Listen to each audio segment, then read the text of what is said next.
হাই friends, আমাৰ গাঁৱৰে ভৰ্তি হ'ল এই পিলি গায়কৰ ডেম। অহাকালিলৈ বিয়া, আজি আহিলোঁ বিয়া ঘৰত বিহুৱা ছাতি মাৰিম বুলি।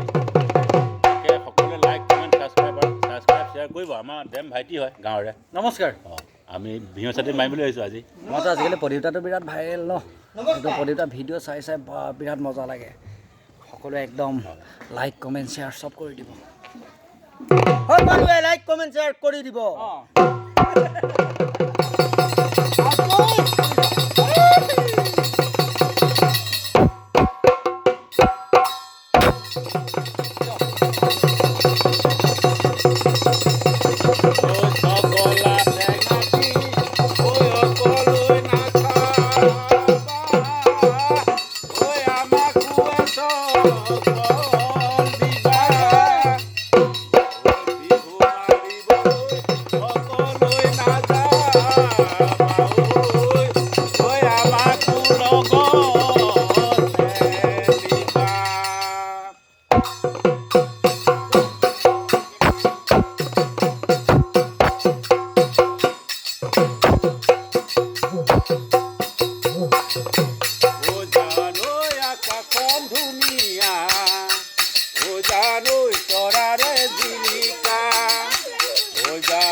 ডেম ভাইটি আৰু আমাৰ যদি বিহু গীতৰ ভিডিঅ'টো চাই ভাল পায় লাইক কমেণ্ট ছাবস্ক্ৰাইব আৰু শ্বেয়াৰ কৰি দিব বাই বন্ধু বান্ধৱী সকল আৰু সকলোলৈকে আমাৰ ভাইটি আৰু অভাজনৰ তৰফৰ পৰা নতুন বছৰৰ শুভেচ্ছাও জ্ঞাপন কৰিছোঁ। বাই।